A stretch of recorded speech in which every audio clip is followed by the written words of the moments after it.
The exhibition Image to be projected until it vanishes comes in my, let's say, curatorial autobiography after a series of thematic exhibitions. What unites all these thematic exhibitions that preceded this show is the presence of one work.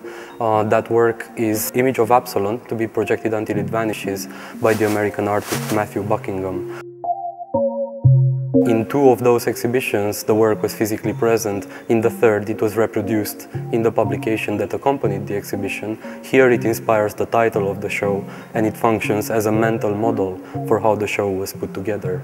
I think Matthew Buckingham's wonderfully laconic reflection on obsolescence, on disappearance, a poetics of visibility and invisibility is what influences the subjective structure of this exhibition.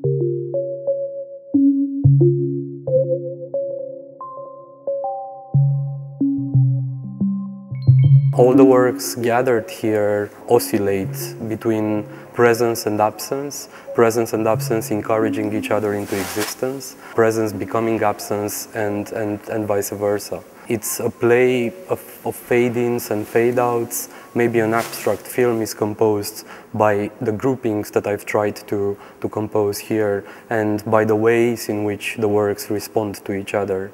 They engage various themes, but these themes are never directly anchored to a specific geography, even if most of the artists come from Romania or from the East. There are exceptions and there are no rules.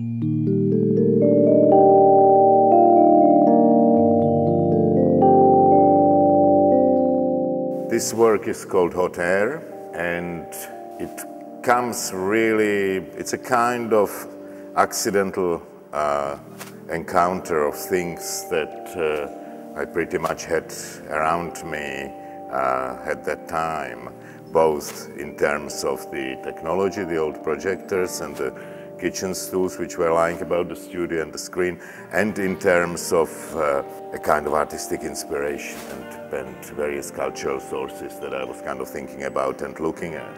I don't like to think of it as a kind of metaphor too much, but if it is a metaphor for anything, it is in the first place a metaphor for the cinema, which for me is in the first instance, before it is anything else, the rectangle of the projected light, in the passage of which there is some kind of an obstruction. So, you know, the experience of the cinema is a kind of experience of an illusion caused by an object blocking a passage of light.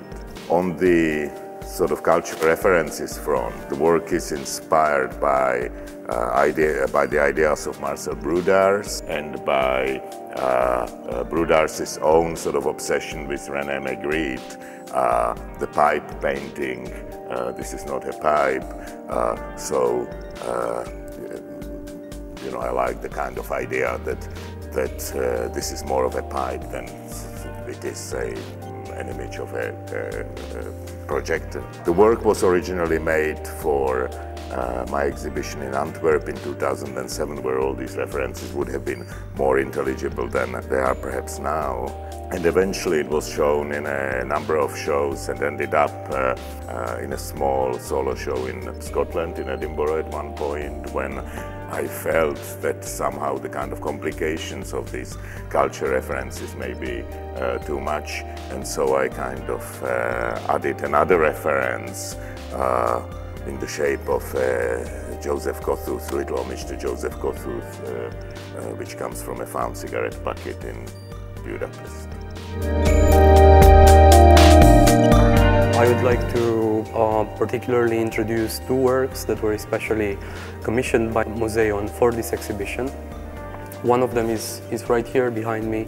It's called I Relay the Horizontal of the Water, and it's been realized by the artist Miklos Onuchan.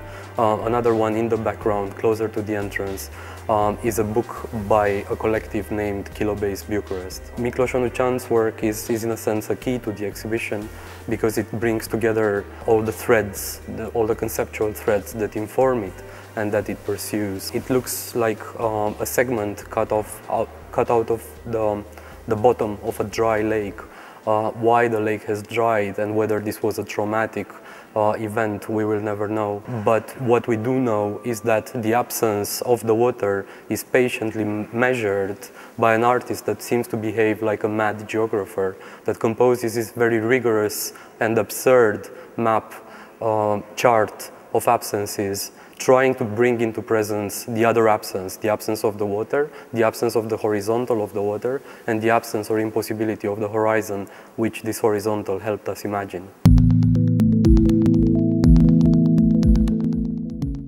Questo è un lavoro che si chiama Elsewhere, altrove, ed è una scultura, un dispositivo in realtà più che una scultura, basata sulla nostra impossibilità di vedere e in qualche modo anche di rappresentare reale. Il telescopio è una sorta di protesi visiva che in qualche modo avvicina lo sguardo a un paesaggio spesso lontano, spesso irrappresentabile.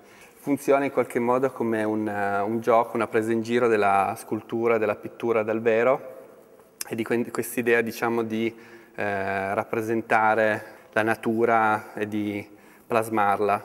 In questo caso la plastilina, che blocca il telescopio in un punto di vista unico e fisso, è un materiale che si adatta molto bene a questo concetto perché è un materiale che si può riplasmare in continuazione. La scultura vive una vita propria al di là della nostra volontà di fissarla in una forma, in quanto può essere reinstallata e cambiare quindi punto di vista, cambiare soggetto e cambiare di conseguenza anche forma diverse volte. Stiamo anche cercando di creare una serie di fotografie della vista e dell'oggetto che ne esce fuori, in modo da dargli una propria entità, una propria vita. So we decided to work on this project 2 years ago after seeing some of these kids playing with this poplar fluff, burning it out, and it was kind of very immaterial and kind of unexpected and very, very poetic.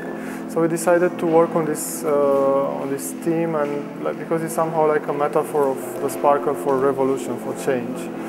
And so last year, in the same time of the year, we waited, and in a few weeks we came again and again, and we worked with some of the kids on that street.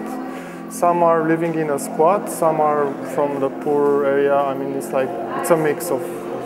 While working and filming, and also after that while editing, there were some other events in reality which happened, like the Roma evictions from Paris, or the recent revolutions that started in North Africa, which came out. I mean, it was like what was happening now. It was not so much like a reference to the past, like former revolutions or '89, but it was somehow like also talking about what is like now. I mean, what is the rite of spring now?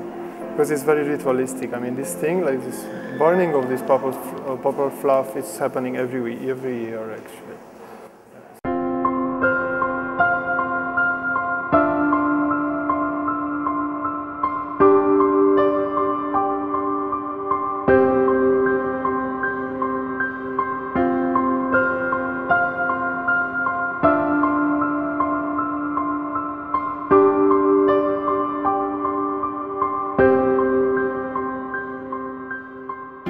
Played here is a book entitled A to H, a project realized by Kilobase Bucharest, a collective initiated by Ioana Nemes and her associate Drago Șolea.